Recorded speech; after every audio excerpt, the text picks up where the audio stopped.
Welcome to a webinar in self-havening. This webinar is about self-havening, how you can self-regulate. I am Stephen Rudin, and I'm here to support Wolf in his process. I think this is the start of something that will help people become educated in a much more comfortable and virtual manner. And I'm here to support you and all the people that are moving towards certification or are certified. Hi, guys. I'm Feliciana. I am calling you in from New York. I'm the Chief Operating Officer. I'll just show you what it is like so you have an idea about self-havening before you watch the webinar. So basically, self-havening. Connect ever so lightly to anything that bothers you. So you could just think about something, a feeling, an inkling, a memory, just ever so slightly. Now, if you want, you could just grade it 0 to 10, where 10 is a lot and 0 is very little. Then, when you start, what you want to do is this. You use both hands, you put them on your shoulders, and you go down. You can close your eyes, or you can keep them open. So, after you've been doing this for a while, this is called self-havening on the shoulders. You can switch and do the same thing with your hands. Just rub them together in a circular motion. It's all about stimulating your skin where it has a lot of connections to the brain. And then stuff happens in the brain. Your face is kind of like cleaning it, you know? And you probably already feel some kind of effect, whatever you feel. Another part of havening is an eye movement, which is like this. Your head is still, you can hold your chin, and then you move your eyes sideways at the same speed that you were moving your arms. If you want, you can count backwards, like 27, 26, 25, 23, 22, because that activates specific parts of your brain. Or you can hum a tune. And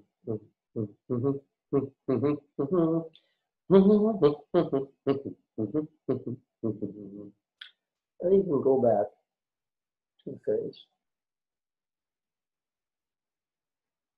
and the shoulders. So this is the base for the technique. Self-havening. Simple, easy, efficient. And when you're done, after more or less 5 minutes, you can just close your eyes and just feel whatever you feel. Jenny from Sweden. I'm on my way to certification. I'm Lucinda from Scottish Borders. My name is Jack. I'm in Uppsala, Sweden. I'm Tony. I'm a trainer based in Stafford in the UK. And I use self-havening on myself, of course, and havening within my therapeutic practice and coaching work. My name is Jennifer. I'm from Sweden and the beautiful island Gotland. Hi, I'm Annie. I am outside of Toronto in Oshawa. My name is Mats, or Gaffa. I'm calling from Stockholm, Sweden. Hi, I'm Edie. I'm from Kentucky. I'm a trauma therapist. Silvana from Sweden. I'm certified in havening, and I'm a trauma therapist. Hello, greetings from Australia. It's very early in the morning here.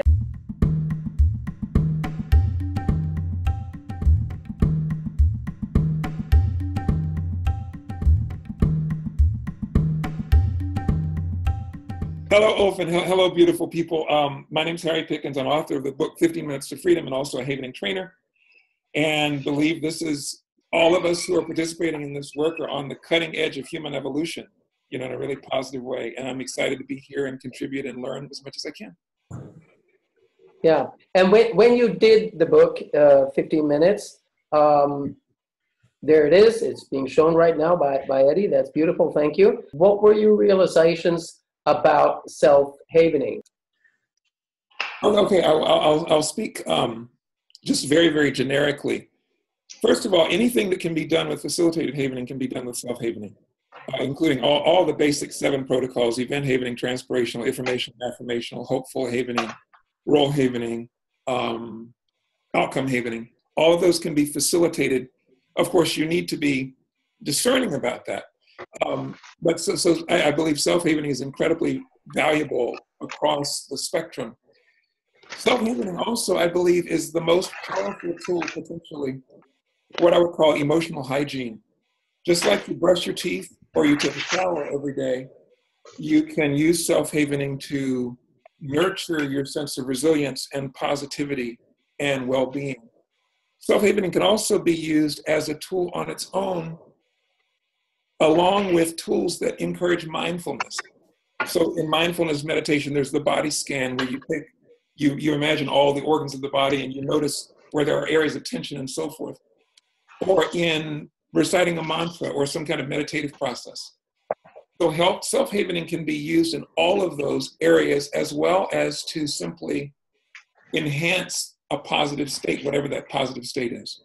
So in summary, my sense is that self-havening has a myriad of applications that are as far-reaching as facilitated havening, particularly in areas of emotional hygiene, just every day conditioning yourself for more resilience, more positivity, and also releasing the stresses of the day. Yeah, I think that's great. And I really think that if we're going to do this with emotional hygiene being part of the world map of what everybody does, it needs to be hooked into what already is working. So if it's supposed to be a part of a morning routine, I would add it, either in the shower or right after brushing your teeth or something like that. What are your thoughts about this? When would you fit it in your daily routine? Well, you incorporate it all the time. I mean, I'm actually self-havening right now. In terms of just the gentle touch on the hands or the face or whatever. When I'm driving down the street, I might just with one hand gently stroke the other shoulder. So I think it's really about a matter of recognizing that self-havening is something that you can use all the time. It's literally in the palm of your hands. And so, yes, integrating into your morning routine, absolutely. And at the same time, if you reflect on any time that you are still and have a moment to simply gently stroke your own arm or your cheeks to calm yourself. So I think you're going to incorporate it literally into that. Yep, absolutely. I think that's great. And I think that is something that, that we do. We do these things anyhow. We do self-placating behaviors. I mean, that's what biting the nails is. It is a self-placating behavior. But with self-havening, you can do it in a way that is more efficient and less of a nuisance. Yes, and also the idea of habituating is really important for me. So, for example, I lead a practice group. We have a practice group that meets several times a month. And I also have Zoom calls with my mentees and so forth. And we always begin every practice group or Zoom call with 5 or 6 minutes of collective self-havening to ground and to center and to habituate that state of being, which is calm and relaxed and fully present. One of the wonderful things I learned from Carol Robertson, who's on the call, who's my mentor in havening, a couple of years back, was that havening, the delta wave activation both potentiates and depotentiates. It helps to remove that which is no longer necessary for us, but it can also help to amplify the qualities we want. So for me, self-havening becomes a habitual part of every practice group that I lead, every workshop that I lead, every Zoom call that I lead, even if it's only for 3 or 4 minutes. Hi, I'm a havening trainer and I'm calling you from Scotland. I think self-havening's just the most amazing tool, and I imagine a time when all the children know about it. Imagine when the children are taught about it in nursery school so that they just know. So it is emotional literacy or it's emotional hygiene.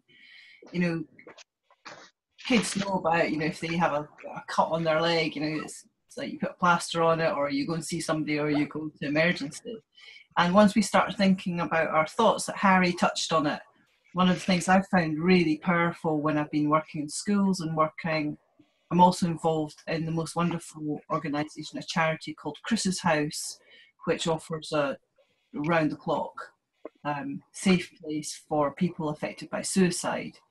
And they have an amazing team there. So we've been training the team and working with the team, and I'm involved in that in school as well. And I also work with professional riders and amateur riders, and they actually have a lot of post-traumatic stress. So during the sport, and the horses also get activated. And one of the things that I found amazingly powerful is when we start thinking about our emotions in terms of neural activation. You know, when are we learning? What kind of, you know, response are we having to sensory triggers and so forth? And that creates a very different way of looking at things and a different way of responding to things.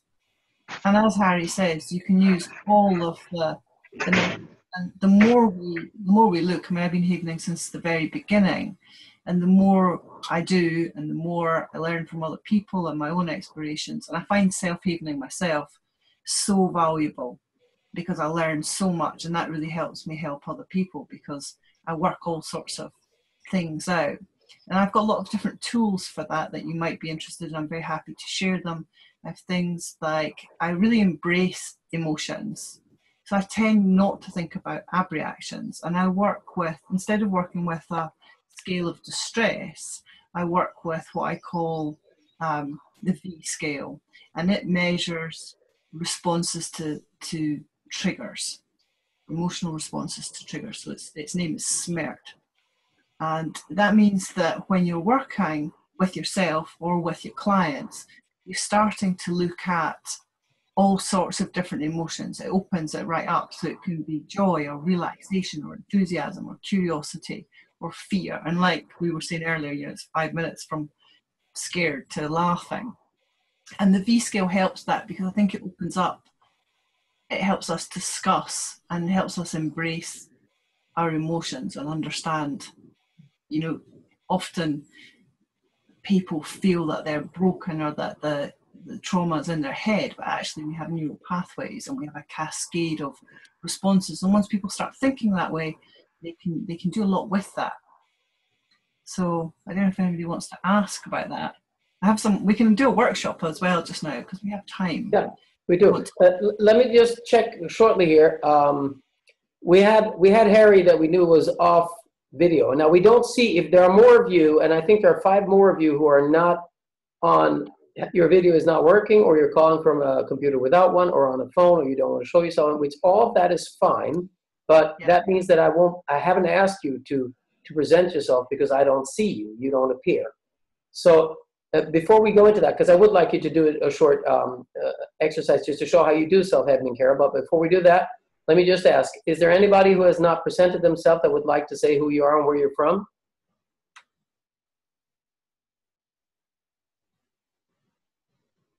I take that as a unanimous, I'm okay either way. So that's democracy, folks. Carol? Yeah. Would you like to just show, because you are on big screen right now, and lead us all through one of your self-havenings, just so we all get a feel for it, and people who watch this at a later point who might have no preconception of havening or everything, but they've just understood that people from all over the world use this and it can work wonders for a lot of us. So let's see how you would present it. Okay, we can, if you like, would you like to do breakout, everybody in pairs for 5 minutes? I think we just do it straight off here with everybody on screen, because that's going to be easier to show other people afterwards as well.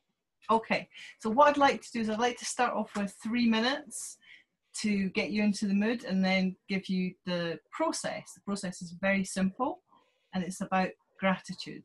Yeah? Everyone up for that? So if we can share screen, and then the people who are on audio will hear it. Okay, so it'll just start to get you in the mood. And what I'd like you to do is I'd like you to start doing havening, applying havening touch yourselves. And just notice, you might want to start from the top of your shoulders, a nice steady, and it's a contact. We want to generate a delta wave. It's a physical activity. So, and a slow touch. There's lots of different ways, you know, you can touch it in a more delicate kind of way. You'll all find a way that, you know, really suits. And then when you're activating different neural pathways, you'll find sometimes that you may want to apply the Havening touch in a different way, or you can use your palms, or you can activate some delta wave by keeping your chin still and just gently looking left and right, and just moving this little muscle underneath that way. Because we can do Havening touch on the face, but we wouldn't want to go in so close as here, so we can achieve that with eye movement. And some people like to think of it like washing their face or brushing something off, or they like to imagine somebody they really love or self-love. There's so many things you can activate. Some oxytocin as well if you think about somebody that you really love, doing the Havening touch, and close your eyes. So I'm going to lead you now into this video. So can I share screen? Sure you can. Okay. Just share it. Okay, here we go. And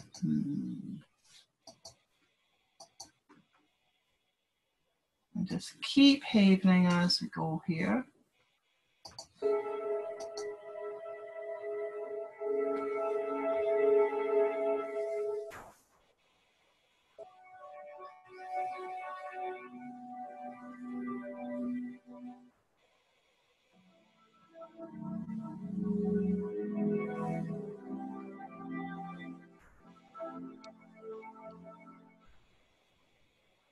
You think this is just another day in your life? It's not just another day. It's the one day that is given to you today. It's given to you. It's a gift. It's the only gift that you have right now. And the only appropriate response is gratefulness.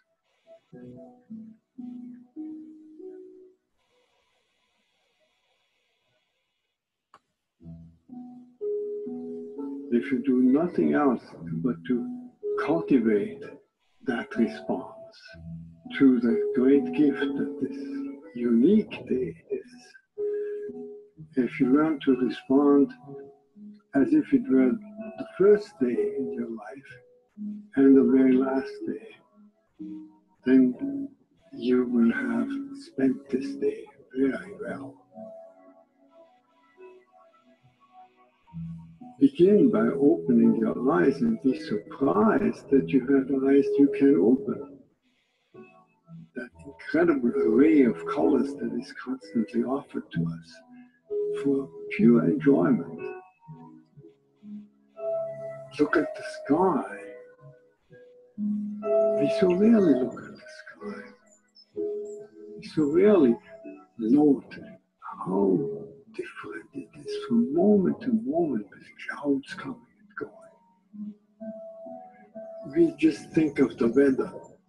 Even of the weather, we don't think of all the many nuances in weather. We just think of good weather and bad weather. This day, right now, is unique weather. Maybe a kind that will never exactly in that form come again. The formation of clouds in the sky will never be the same that is right now. Open your eyes, look at that. Look at the faces of people whom you meet.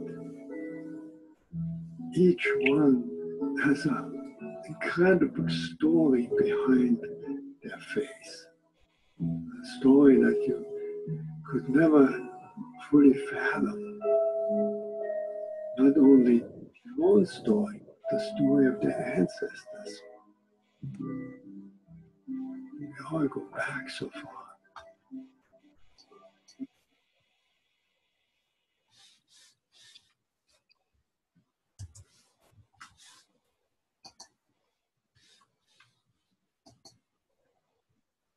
Okay, so you're all havening, doing self-havening.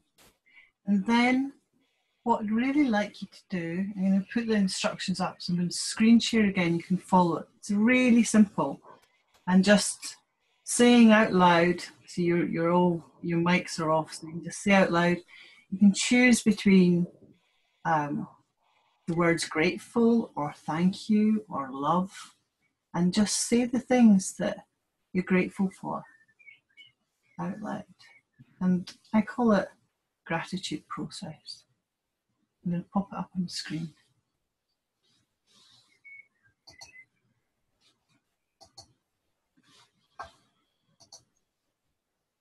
There you go.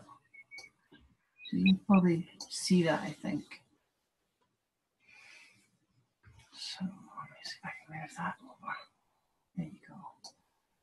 So just repeating, I'm grateful for whatever you're grateful for.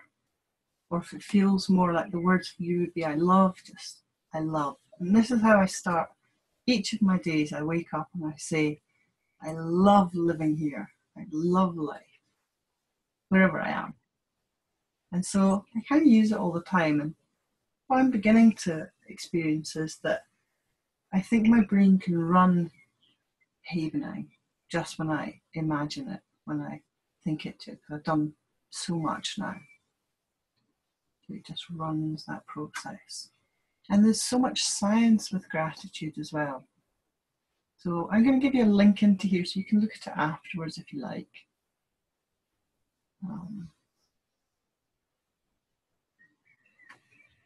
There's a lot of science, and more has been done because their findings have been so interesting. The parts of the brain that are activated and the neurochemistry. And they found things like that it helps with sleep. Children who practice grateful thinking have more positive attitudes towards their school and their family. Higher states of alertness, enthusiasm, determination, attentiveness, and energy. And it shifts their focus with the young people who are doing this every day. So they're not focusing on their hassles and the problems, they're focusing on the other things. And I love that about Havening. You know, we tend to get so excited about, you know, one side of Havening, but this side of Havening is building resilience, this emotional hygiene. And one of the ways that I aim to live is to really be as aware as I can be and not to waste much time feeling upset. I aim to notice and do some havening and move on from that.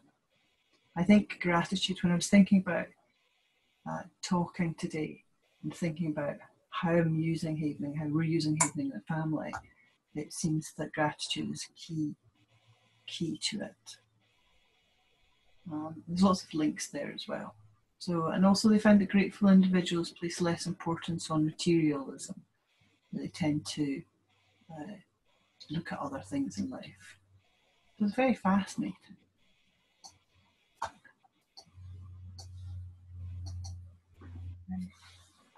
And so I don't know how are you experiencing that? What are you noticing? And do you want to share? I think it was cool to watch the video and do self-havening at the same time. I was surprised that it's like my left brain went, I can imagine what it would be like to self-haven and watch a video and focus on it, but my body went, that's cool, because it was enhanced. So I mean, I think that's cool, you know, and there's a question that often pops up by people saying, you know, if havening is good and self-havening is good to get rid of a bad emotion, what if I have a good emotion? And the answer to that is it will only depotentiate and calm down the system. So if you have a good emotion, it will become stronger. If you have a bad one, it will disappear. I've become really interested in how we learn and looking at long-term potentiation. And as I understand it, when we're using havening processes like affirmational and hopeful, and when we affirm things and we're using it, you can naturally affirm and then we can increase that with affirmational havening, then what we're doing is we're facilitating the neurons creating a pathway, so they're being attracted and the receptors are coming out and we've got a pathway there.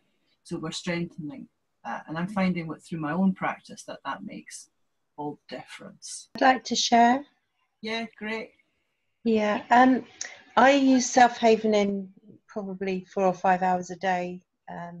Just as I'm doing other things in the morning and night time, I actually sit down and do it. And I find using either a music track or a video to do it along to means that I will persevere and do it for a longer time, because otherwise it's just a couple of minutes until I start thinking I should be doing something else.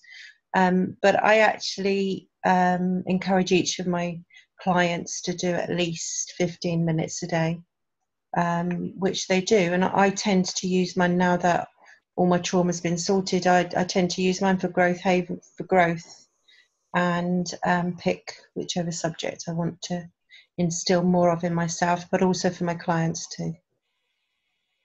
I'm on a humanitarian committee in an organization called ACEP, the Association for Comprehensive Energy Psychology.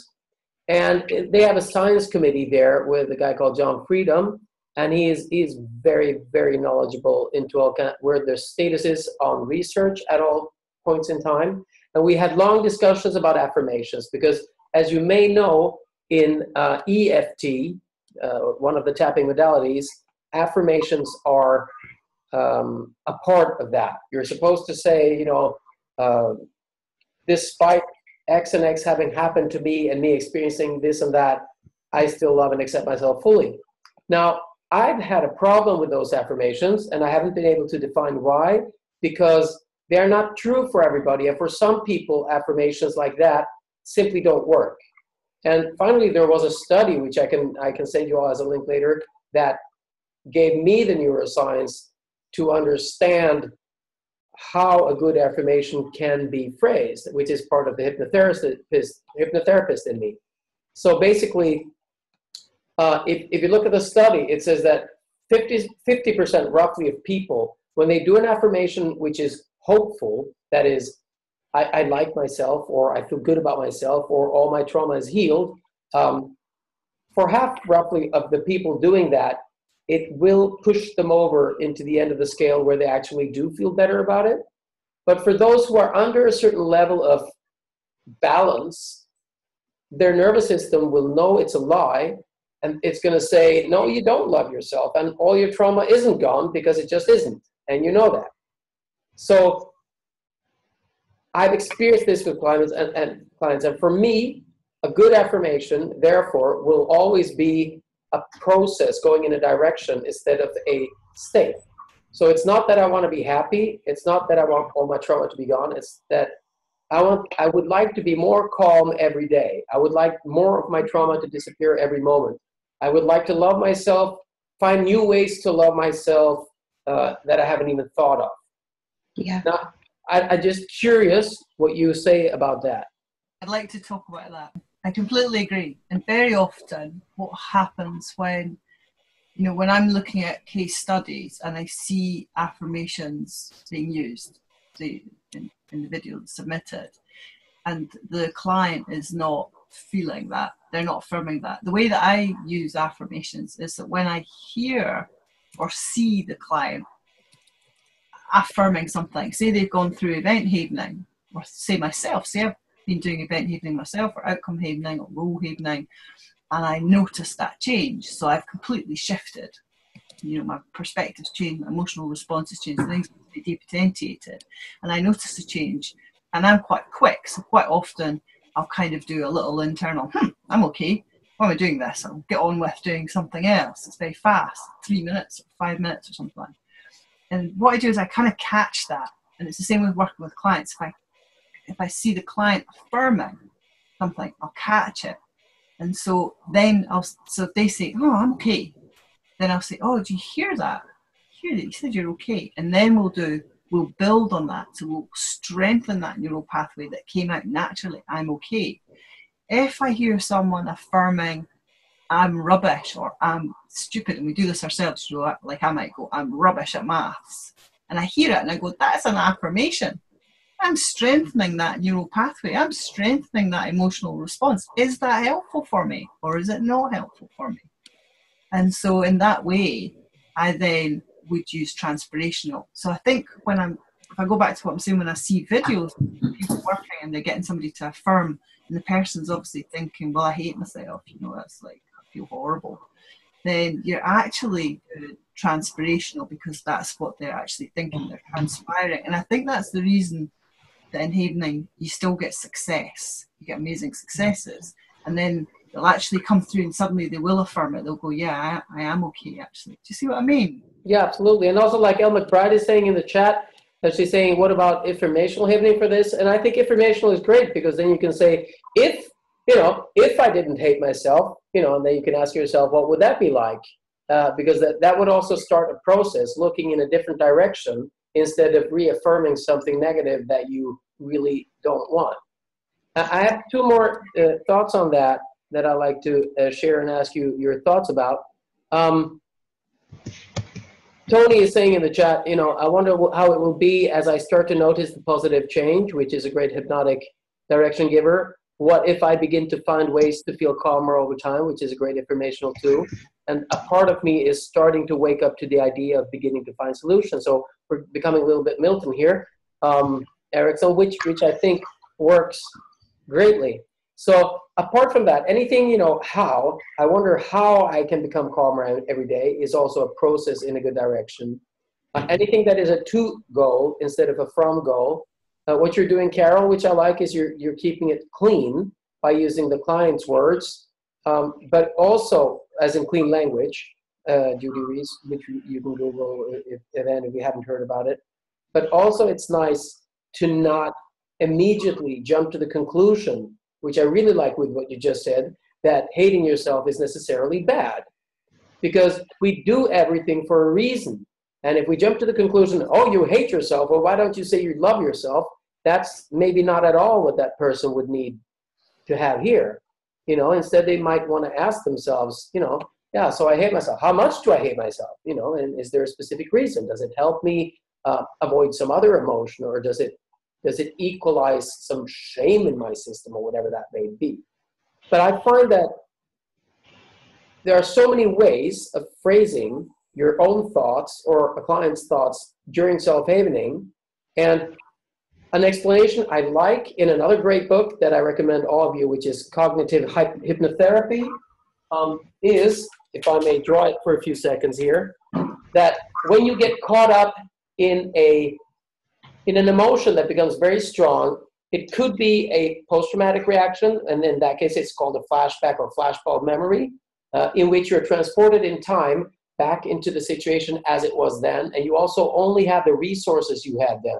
So if you get a flashback to a moment when you were 5 years old, you will be thinking and acting flashbulb memory, yeah, as if you're 5 years old. Now he labels this as what James Tripp calls a toxic trance, which it is basically, because you're caught in it and you're convinced it's a reality.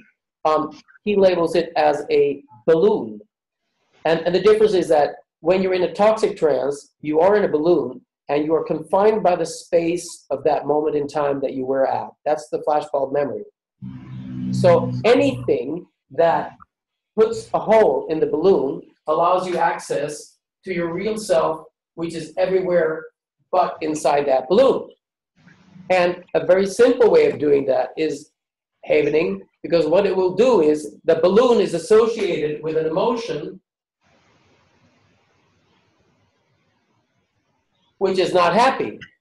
So if you can bring calm into the state of the person inside that flashbulb memory so that they experience an emotion a neutral emotion or a joyful emotion, that will actually dissolve the balloon, because that information wasn't there at the time, and it allows access to the rest. I just wanted to share it. I'm happy to hear anybody's thoughts about it. It relates to Skinner's work with extinction. Yep. You know, as well. I think thinking about it as neural pathways, when you start thinking, okay, so my amygdala is activated. Okay, I can use havening. I can do this. I can do that, so that the whole thing becomes a bit calmer. I have another process that I use a lot and that I teach a lot of people, which I call the neutral observer, which would be great fun to do in a class. And it allows you, it gives you access to the flow of what I call sensory bundles. So at any point, you can stop, access the sensory bundle of information, and the structure is a bit like it's like a safe structure. It also moves the submodalities to a different place in your perception. Sort of like a double dissociation, really. And it just means that you can access it. So when I've been using that myself, to give you an example of it, say riding a young horse, beautiful sunny day, really good coach with me, nice soft arena, everything perfect. And then suddenly the horse gets a bit flighty, and obviously its amygdala is activated. So what's the reason for that? There's nothing in the environment that looks like it might bother the horse that I would know would bother the horse. So chances are it's coming from me. So I use my process, a neutral observer process, to access what's going on in here, the sensory data, which has come from all of these learnings. Some of them are traumatic, some of them coming to the amygdala, some of them going elsewhere in the brain, can access that. And it's fascinating because, what I experienced that day was a whole internal movie that was a construction, but the construction, you could see how it was made from events going right back to when I was about 6 years old. And I was playing that in my head, which was activating my amygdala, changing my chemistry, creating a cascade of changes. So it was adrenaline, cortisol, tightening, and affecting the horse. So I stopped, I changed what I was running in my head, I made it match reality, and everything was fine. Thank you. We have I would like to ask Harry here to take the floor a few secs. Harry? Yes, thank you very much, Ulf. I wanted to go back to the conversation around affirmations and the use of those. One of the things that I've noticed that seems to be true in havening is that once the process is initiated, it will do one of two things. It will heal whatever needs to be healed, or it will reveal the next layer. And if we think in those terms, then suppose somebody's doing event havening and they reduce the suds to a certain level, but then something else emerges, and that emergence might be a negative cognition, I hate myself or whatever, then that's simply the revealing of the next piece, the next layer to be depotentiated.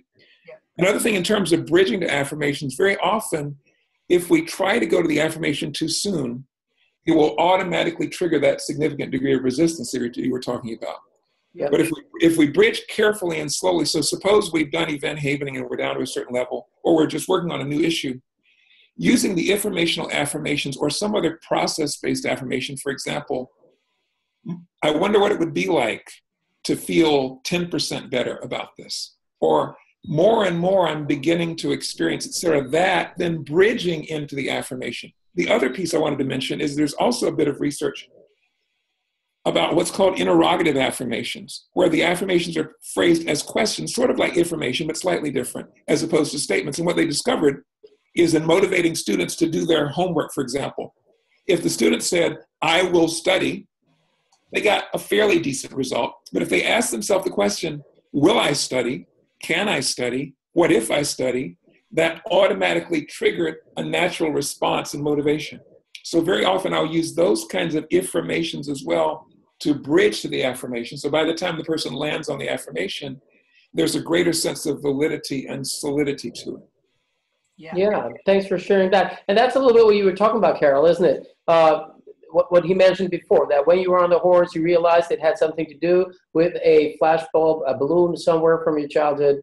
And when you havened it, it went down and the next thing appeared that needed to appear after that. Well, in a way, what was happening was that it was a massive learning. So it wasn't just, and this is something that I've learned through using my neutral observer process. So we have flashbacks of happy moments as well. And so the construction that I was making when I deconstructed it, and you can do it in seconds when you get good at it, was so interesting because it was full of all sorts of elements that I had collaged together from newspapers, movies, other people's stories, something that directly happened to me. I built it all up, and then I could just run that pattern. And you know, after that, I believe that when you're riding a horse, for instance, you're making a lot of delta wave, the way that I particularly ride using Tai Chi, so a lot of movement through your body. So it depotentiated that, and I've never since done that on a horse. I've never run that pattern again, but it was made of all sorts of things. It wasn't just made of pure, I would say, amygdala-based trauma. It was like a chain. So it was maybe a little bit like we experience sometimes in transpirational. And just joining on from what Harry says, from my experiences exactly as he's talking about with affirmational, and that's the reason I use it the way I do now. But I've developed a thing that I call aspirational, which I sometimes use at the beginning of a session. If somebody comes in and they say, we were talking about this on the forum actually recently, and there's nothing wrong with them, there's obviously something wrong with them because they're upset about something, but they can't think of anything and they know what it is. Often I'll start with aspirational, and I'll get them to do some havening touch and talk about what they aspire to, what they want to have happen. And that does exactly what Harry says. Either they move through it and they really can go for that goal, or else it opens up what the real issue is, and then they'll say, yeah, this is actually really what's going on. They access it, presumably through the havening touch. Carol, yes, Harry? Yes, that's a really important point, because I think it's very important. It's important that we recognize that the awakening of the goal, the perception, the realization of the goal will automatically surface anything that's in the way of achieving the goal. Yeah. And if we're aware of that and attuned to that, then when the client, either they're not congruent or their goal statement or their nonverbal response shows us that something else is emerging, we can catch that, depotentiate it, and then continue. Yeah, exactly. And I think it's important to have, I mean, the thing is this, a lot of clients get stuck in, why did this happen to me? This happened to me, so everything is my life is screwed up because this and that happened to me, which is looking backwards, walking backwards. And I have the symptom, if only I could get rid of this pain or whatever. So I usually just ask them, yeah, what if you could? If you could get rid of all that, where would you go? If you had none of the issues you came here to resolve, if you just could walk out the door and we don't even do anything, but everything you came here for is just gone like that, what is the first thing you would do when you walk out this door? And that is aspirational. That is what are they really aspiring to? What is the goal behind the symptom or behind the story or behind the tale of their life? I'd like to let Ivona in here because in the chat you're talking about this. So could you please take the chair, Ivona? I have this experience with affirmations. There are two kinds of people. One kind is thinking about affirmations as something coming into the future, or and some people are running from something. So if I give you an example, for example, I wish to stop hating myself.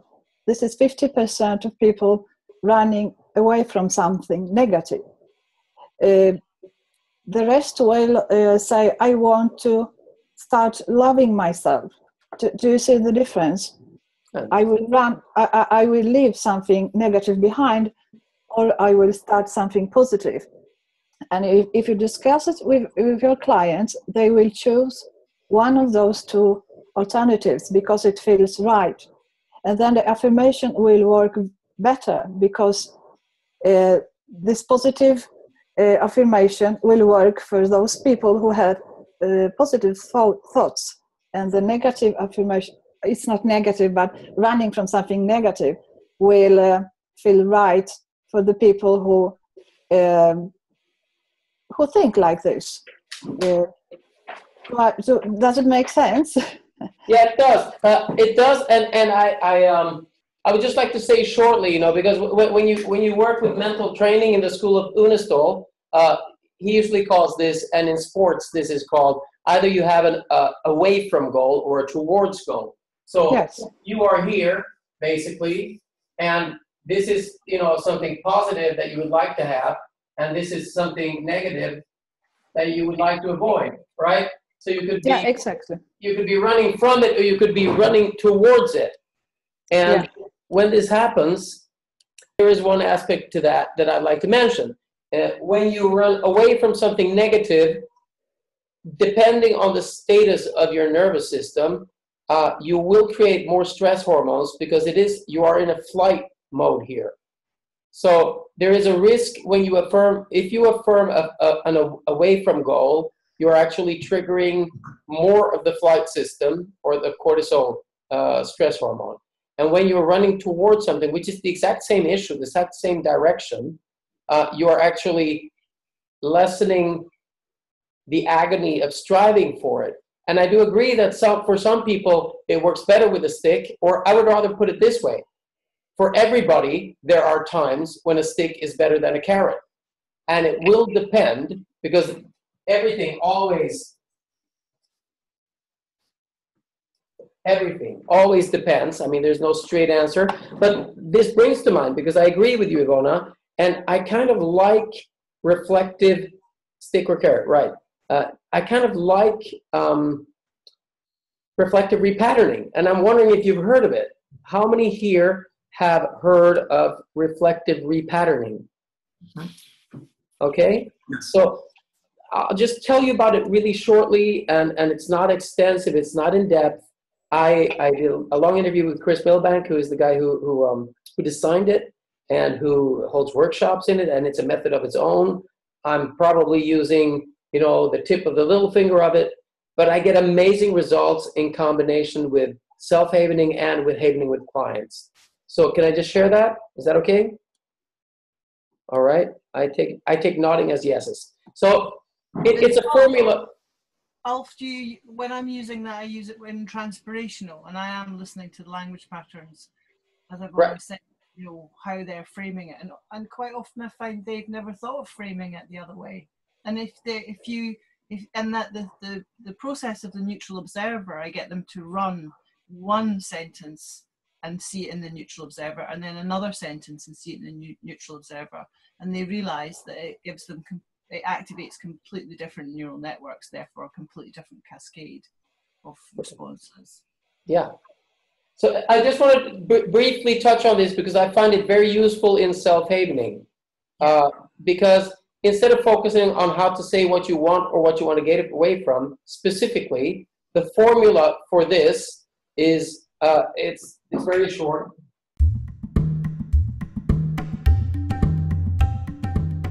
The whole idea is that you're working with double negations and double positives. So if a client comes in and says, regardless if they're saying, I hate myself or I'd like to love myself, and they're doing havening, and I usually do this when they do self-havening on the phone, then I would say, can you just say after me really fast? You don't need to agree. And I say, I hate to hate myself. I love to hate myself. I hate to love myself. And they say, I love to love myself. I hate to love myself. I love to hate myself. I love to hating myself. I hate to loving myself. Basically, it's like a child's game, and you do it really fast, so fast that they get in the flow, so fast that they're actually in a hypnotic state because they're getting more than 7 pieces of data per second to process, so that they're basically following in a flow. And at the end, if you want to be elegant about it, you just say, you do this for a little while, and then you ended up with saying, and it's all because of, and then just a ludicrous person, whoever that might be. So you say, and it's all because of the Beatles. And their mind, because they're in a flow and their critical factor is low, is going to go, what? What do the Beatles have to do with me hating myself? That's ridiculous. And the answer is yes. You've put them in a state of ridicule. So whatever it is they're doing, they're also associating ridiculous with hating themselves. I've done this in demos so many times in short, and I find it helpful because Ivona, it actually takes care of that because it's doing both, right? The towards goal and back goal. We are closing in on time, and I'd like to kick this back on track. Thank you, Harry. So what we'd like to hear now is some more views about specific, or any more questions, views, reflections, specifically on self-havening. I'll just add, I teach self-havening to people who are in stress, in generalized anxiety, IBS, all kinds of issues where calming the nervous system is more useful where they are than with me, especially with things like fear of flying or fear of elevators, if I can't follow them into the elevator and do havening there, which would be the easiest, teach them self-havening, and they can use that and actually use it to calm themselves down when the nervous system is triggered. In sports, I have athletes doing self-havening during games, during football games, just when the nervous system is going a little bit too high and they start getting pissed. Because if you get pissed in a team, it will immediately disempower the team spirit. All right? And I'm going to be talking more about this in New York for those of you who come there, because I've used it specifically for the coaching of the football team into the All Swedish.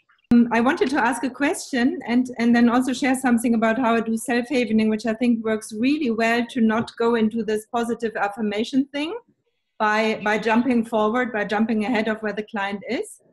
My question would be if someone or you could share about how you haven on physical symptoms like belly pain, IBS. I have a client with IBS. I would be very curious to hear how you haven that. And is it a good time to share how I do the havening instead of the positive affirmations? Yeah. When we have talked about affirmations, we're talking about them during self-havening, right? So yes, I wanted to share something what I do instead of positive affirmation. Right. Okay, cool. Okay, so there are two things. There are two things we do, and they are based partly on the HeartMath Institute tools, but beyond that also just on the knowledge that we all have already every moment in us the qualities of heart. So no matter how much somebody is in stress, there's underneath always a flow of qualities of heart. So what I do when people self-haven, well, I mainly do it in the facilitated havening, but they learn after a while to do that themselves. So we can almost read a person while they are distressing more and more through the event havening or the transpirational havening. And then suddenly there come windows, like a little smile on their face, or like sometimes I let them talk a little bit. So for example, a woman that was assaulted, slapped in the face by someone in the LRT, she would suddenly say, I actually wonder what happened to this woman for her to do this. So these are windows to go right into what her heart is in this moment starting to feel. So I would ask her, like, what does it feel like when you have that thought? And she may feel compassionate. So then that's a moment to say, how about we haven a bit on empathy or compassion? And I found that very useful, that there are always these little windows. After I haven for a while with event havening and affirmational havening, there are suddenly windows in the expression in the body or in their speaking where I know that there's now quality of the heart shining through, because enough stress is gone. And it's beautiful because it's a very organic, natural bridge to a quality of heart to haven it in. Does that make sense? Yeah, absolutely. So that's one way. And the other is that we use metaphors, so they can also draw on the quality of heart by asking them at the end of the havening session, what would you like to feel? And it may be like, I like to feel grounded and solid like a mountain.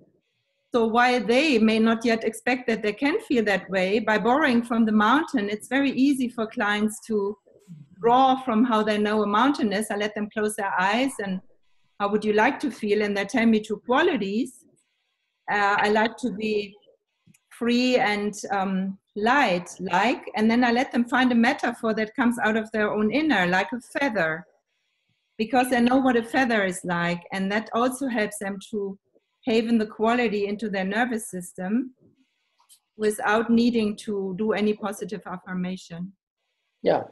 And I say I rarely use affirmations. I tend to more go into something like reflective for my part, because for me it's more about breaking the toxic trance they're in, the balloon, and getting them out of that. And the metaphor does that nicely. What you're talking about is very influenced by clean language. May I ask if you're familiar with clean language? I'm not, no. Clean language is a method designed by Dave Grohl, who was working with traumatized people, who found a set of questions to help the client find their metaphor for whatever they're feeling or experiencing in the cleanest possible way, where you don't contaminate it with your language. That's why it's called clean. So the question would be, where in your body, what is it you would like, to get help with? Well, a sensation in my stomach. Oh, what kind of a sensation is that sensation then? Well, it's like a fist. Oh, what kind of a fist is that fist? Oh, it's more like a grown man, but maybe no, it's like a kid fist. Oh, and what would you like to have happen next after kid's fist? So it's a formula where you put in the client's own words in a very specific, clean way, and feed it back to them, which basically is creating a trance, especially if you do havening at the same time, because feeding back any action from a client to them will actually make them focus inwards on themselves more from a hypnotical point of view and go more into that, which would strengthen it. And exactly the way you describe it, that would allow them to change the metaphor. So it would be, I feel like a feather. What kind of a feather? Well, parrot. How many colors? But how many colors would not be clean in that case? Because clean is, if you do it correctly, it is very strict, but it's also very useful. And I would recommend everybody here to just look up clean, Google it 5 minutes, because it's the whole idea behind it is very useful to understand. Then if you use it or not the full way, or if you do a training or not, that's a different story. But understand it, because that works with metaphors in that way. And to answer your question, another thing there would also be that I would sometimes just go on the physical sensation, depending on the client. If the client isn't in a metaphorical mood, if the client doesn't have a lot of images in their inside world, if the client is analytical or tense, rushed, looking on their watch, I fix me, I have to go back to a board meeting. Okay, so what is the issue? Well, it's a pain over my chest, so I would have them self-haven, or I usually haven the client. If it's on the phone, I use self-havening, but usually with my work, I touch people. Because I do find it more efficient for lots of reasons. If it's okay with them, after asking permission, of course, all that aside. But since this is about self-havening, I would have them self-haven if it's on the phone or if it's on Skype or Zoom. And I would say, where is that? How hard is it from 0 to 10? And they would say, well, it's maybe a 7. Okay. Well, could you put a word on it? Kind of like you're looking for a metaphor, but I'm more looking for a word like any word they come up with, so that we have a starting point. So the word could be can't breathe, 7. And then just simply havening on that for 5 minutes. I mean, that simple, just self-havening without even saying anything else, because the beauty of havening is, and this also goes for Gwyneth Moss, who teaches EFT, the beauty is trust the method. It's actually creating a delta wave. All this smart stuff with talking and language and pointing and directing and towards and from, it's all very good and it's elegant and it can add a lot of efficiency. But if the only thing you do is activate the actual emotional response and have the person haven, whether it's facilitated or self-havening, like Harry said, you get the same similar results. If you do that for 5 to 10 minutes, that specific thing usually will simply resolve. So, if I had to cut this all down, self-havening down to cut it down in size with Occam's razor into the smallest component, I would say connect emotionally to whatever it is, notice it by actually, trying to notice it instead of just saying it's somewhere. It's in my belly more than my elbow. And how strong is it? And then self-haven for a short while. And that I would recommend. Now, Harry, I can't see you, so I don't know if you're nodding. I agree. It makes perfect sense. Yes. Right. Carol, would you agree as well? Yeah, it's a kind of transpirational. I have a nice diagram for that, actually. It's a type of transpirational, so however it presents, whether it's, like you say, feeling, a metaphor of a feeling, or if it's outside the body, or if it's a picture, or you see the client's nose and mouth move, but nothing else is, they're reporting nothing, but their nose is really moving, some kind of scent, and then just exactly that, just stay focused in on it and just haven it, and then sometimes they don't even notice the change because they apex. Yeah, when I do self-havening on myself, I sometimes have difficulties with bringing out the negative emotion to haven on. And I suppose if you give self-havening to clients too, they might have difficulties with that as well, or not. But if you have difficulties with it, does anyone have any tools or tips on how to bring out the emotions so the effect of the havening gets more efficient? How do you find it difficult? How is it difficult? So Well, for example, I use havening on myself if I have a bad feeling.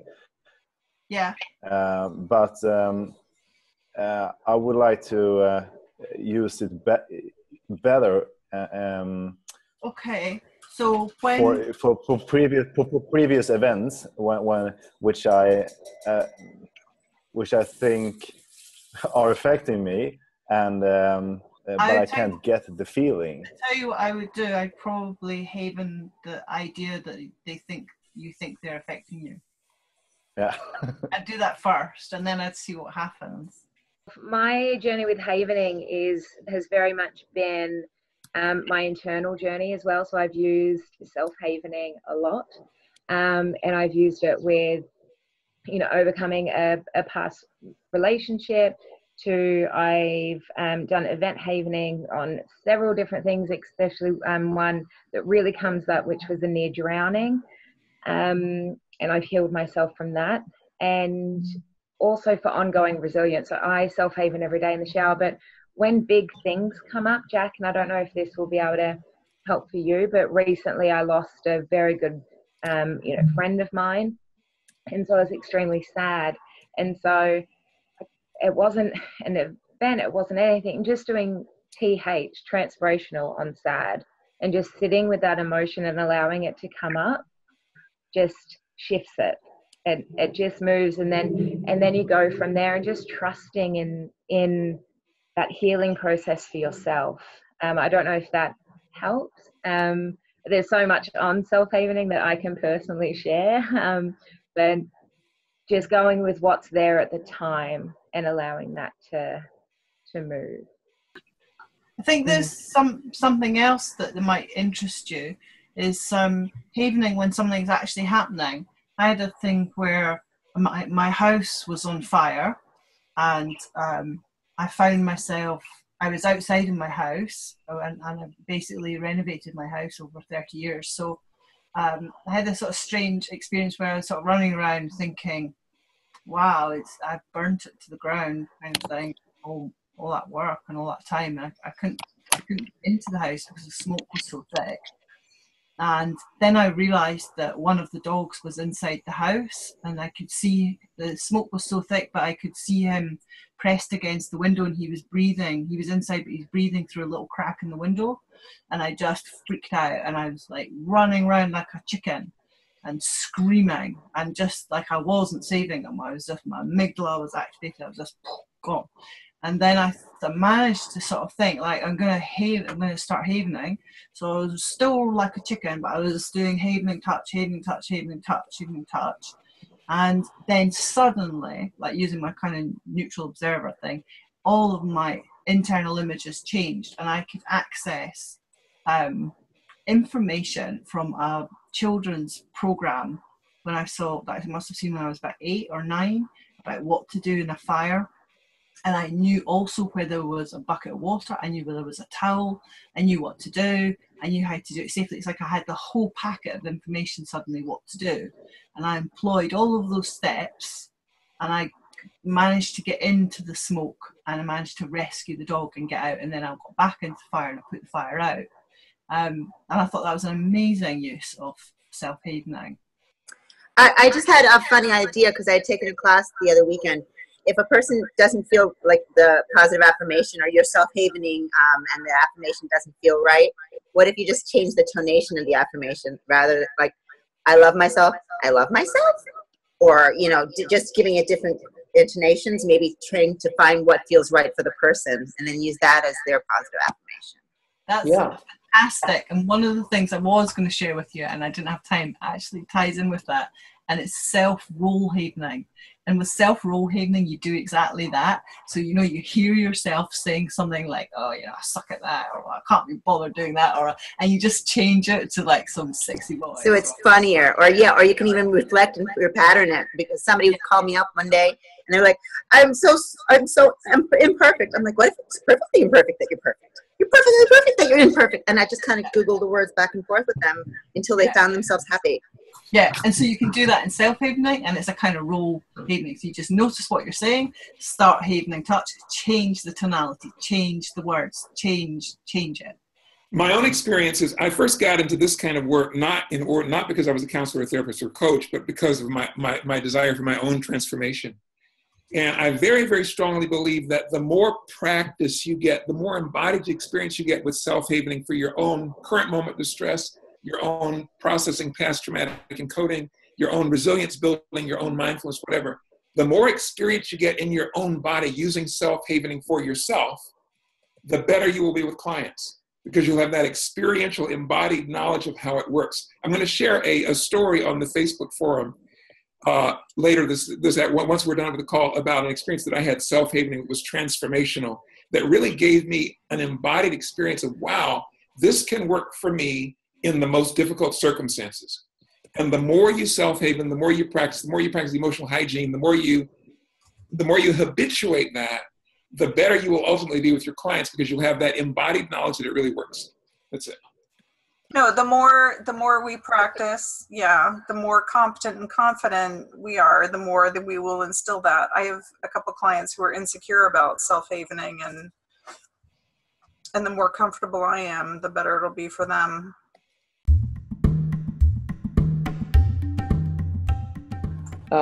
Susan asked, could you very briefly share how you use havening in countries of crisis you go to? Yes, I can do that. So me and Gunilla, we work, Gunilla Hamner, she's not here now. She's with the World Children's Prize. But we originally traveled with trauma tapping, which was developed by her and me and Dr. Carl Johnson. And it is a wordless tapping procedure. I can send you a demonstration video of it. And when we go to these places, we are not treating people. We teach them how to use it for themselves and for others. So it's not about only self-help, it's about helping others, because we find that is extremely empowering, and it's the only way to spread it over a country really fast. Because some people are not in a condition where they can actually help themselves. So we teach and train, and then we use as many modalities as possible, which means we're explaining symptoms of stress, because when people understand that, they understand that, oh, my chronic pain could be stress and trauma. My stomach ache, my IBS, my general anxiety, my nightmares, my waking up at night, my peeing the bed, all of this could actually just be traumatic reactions, embodying in what Doug O'Brien says is CASE. You know, it's cognitive, it's autonomous, it's symptomatic in the body, and it's emotional.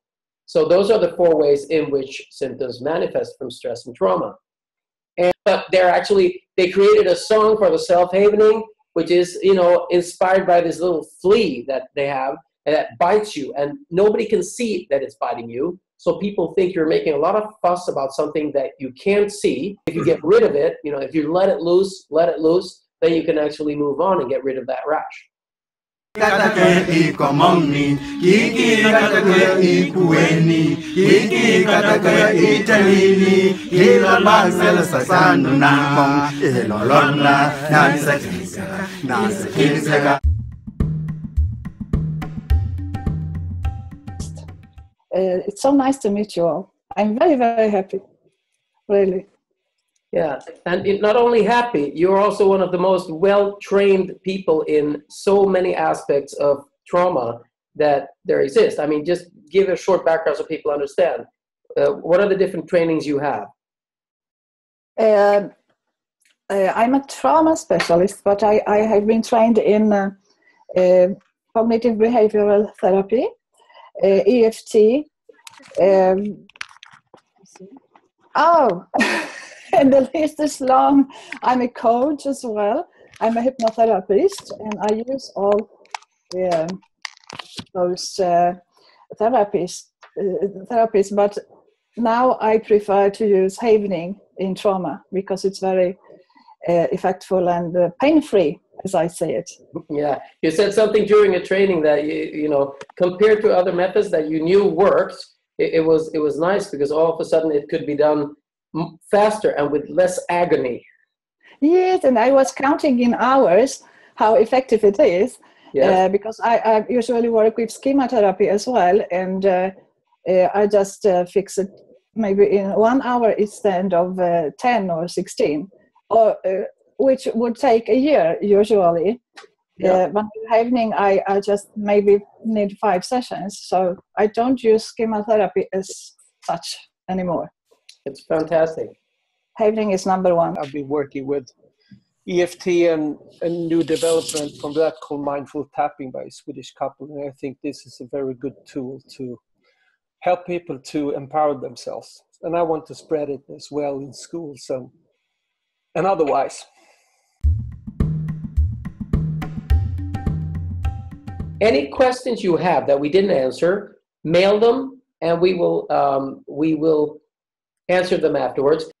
If you have just a little comment about, for the future webinars out there, whoever they are, what you feel about doing a webinar like this. Is it useful? Does it help you in any way? Can we do more of it? I can see your comments, but they will not be audible in the recording, and they disappear when we stop the recording.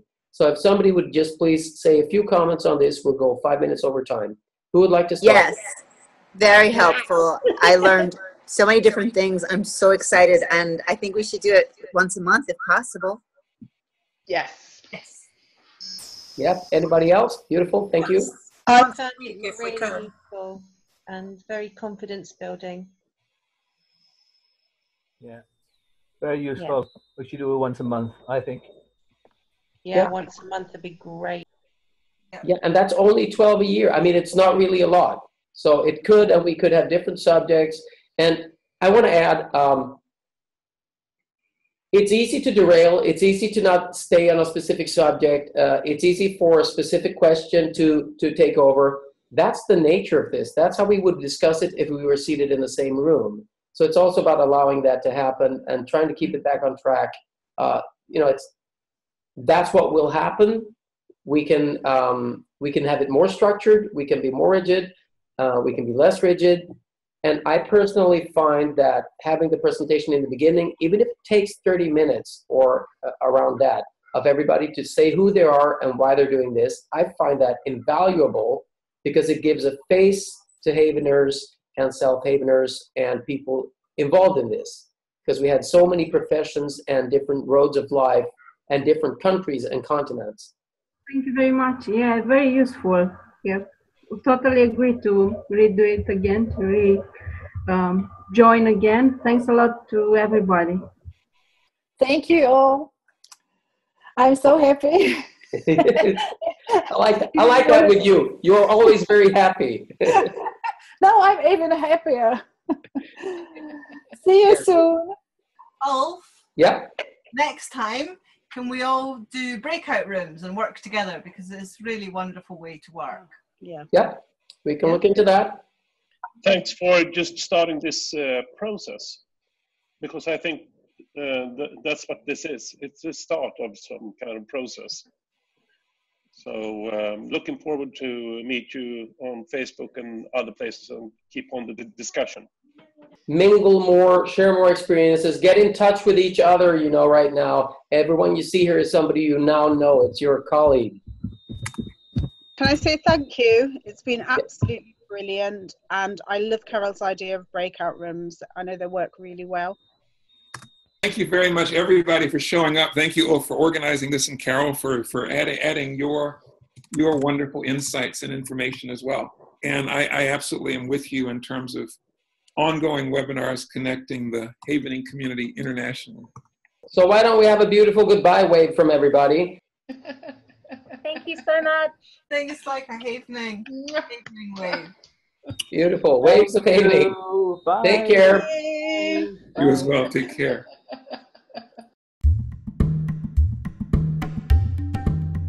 A lot already with clients with Havening. I'm in the certification process. And I'm stunned about the results, so I started to do more self-havening, which I feel still a bit, I would like to learn more tools how to apply to myself. Everybody who is on screen right now who also does hypnotherapy, raise a hand. Yeah. Everybody who also has experience from tapping, EFT or trauma tapping, raise a hand. Mm-hmm. Anybody who does other modalities of, already has other tools, like, for example, cognitive behavioral therapy or psychodynamic or analysis? Yeah. Thank you. Yeah. So I just think that havening is wonderful because it does fit together with so many other things. Hello. This is not Carol. Okay. This is Louise. Yeah. So I trained in havening with Louise, and I use havening a lot with women who've had birth traumas, and it works really well. And I have used self-havening for myself a little, and I always teach self-havening to my clients. Yeah, okay, so Louise Carmi, I've been a trainer for, in June it'll be 4 years, I think, or somewhere around there. And I'm based in London. I work with the London Practice Group, which is a huge source of energy in, you know, developing the havening community in the UK. And I have literally the last 3 days returned from the training trip in Australia, which is working with very, very heavy duty trauma therapists, so sensory motor psychotherapists, and a huge range of different therapists, and getting phenomenal results there. And we've trained 100 over 100 in Australia now. Wow. Developing a community there, and Ellie is part of that wonderful community, and the feedback is like one of the participants has said, where you may have been working for a long time with a year or more with clients, really getting the results in very, very few sessions, but building that resilience and helping people move forward with support. I came back from Australia because my husband forced me to have a holiday. Came back from Australia on a ship for 39 days. So a bit of a warning about self-havening. I did 2 sessions. I was asked to present, I was talking about havening. I was asked to present a small group, and then that changed into a bigger group. So I did self-havening with about 250 participants in the ship. And I had to hide some of the time afterwards because the feedback was phenomenal. People saying, I'm sleeping, I'm rested, my pain is sorted. I've had really good results, and that's from them doing their own self-havening. I did 3 little workshops in the end. And a really good anchor, because if you're on a ship, you're forever squirting your hands with disinfectant, so it's quite an anchor for people to think about havening themselves. So I'd like to say I thank you, Harry Pickens, for the book, because what we're seeing is exactly what's represented in 15 Minutes to Freedom, is that people come, and this is replicated in the discussions in the London Havening group, that people come with a whole wealth of resources, backgrounds, strengths, and they are largely saying, I used to use XYZ and now I use havening, and add the other, the other, or use the other in tweaking it. So thank you so much for developing this tool, Stephen, with Ron, and this huge community. It is such a pleasure to be part of this family. And thank you all for doing this. It's great job. Yeah, and thank you. And let me just say that I think that what you're doing and what you're describing is the coolness of this. It's when somebody starts creating ripples of healing, because that's what it is. The way we work with what we're working with in me and Gunilla and Peaceful Heart Network in Rwanda and Congo and other places, is the power of this is that it teaches people to empower them so that they can take control of their emotional regulation instead of being in the hands of somebody else at all times. So when you're doing that on the ship, people are learning that, they actually can do something about it themselves. And that's the wonder. I'm Lynn Dimmers, and I live on a tiny island off the west coast of British Columbia called Salt Spring Island. I work locally. I've worked really diligently at developing good rapport with the local first responders, and I'm really enjoying being able to support them and kind of widening that circle to include other communities as time goes on. And yeah, I love this work, and I love showing them how to do self-havening and take it home with them so that they can use it on their job and with one another. Hi, I'm here in England. I'm certified Havening practitioner. I finished it a couple of months ago. I'm not actually at home at the moment. I'm helping out with my ex-partner's family, whose mother is dying. So my ex-mother-in-law is dying at the moment. So I've been here for about a month, and I'm not sure how much longer I'm going to be here. So at the moment, everything I'm doing is on hold. I've worked with lots of people with trauma, when your mind goes blank, anxiety, stress, and hopefully when I get home I shall be full into the swing of it. But I'm really looking forward to this self-havening. I do a little bit of self-havening myself, but sometimes I find I get stuck on some of the big things. Yep. But lovely to meet everybody and be here with this group. Beautiful. Thank you. So, and also, let me just say, what you're doing is a wonderful gift. I mean, dying is inevitable, and being there for people when they do that, which they have to do at some certain point, is a fantastic gift you're giving. I've done lots of research on it. Yeah. I lost my partner a few years ago, and I lost my sister a few years ago. My mother when I was 10. So it's sort of something that you learn how to deal with. Yeah. And so you can be there for somebody else, which is, yeah, it's fantastic. Yeah, well done. And that's why, I mean, and also, I mean, that's extremely stressful because it is, you can deal with people, other people who are clients who are in this situation, and you can help them. But in this case, you know, your critical factor is slightly less firm because you are exposed by your connection to these people. Yeah. So it can be trickier to keep the appropriate distance. And what we usually teach when we work in with this, me and Gunilla, is that it's about staying centered, calm, and giving compassion, not trying to share what they're going through. And being and accepting them exactly where they are at this moment in time. Yeah. Whatever feeling they're going through is okay. And I haven't done any havening with anybody because I don't think this is the right time. I think they need to go through the process of what's happening. Yeah, I mean, that's my personal opinion. Let me put it this way: if they know that they have the opportunity to learn about it, but it's up to them when they ask for it. Yeah. I think it's a wonderful possibility, especially for the person who is actually dying, because there's so many emotions that pop up.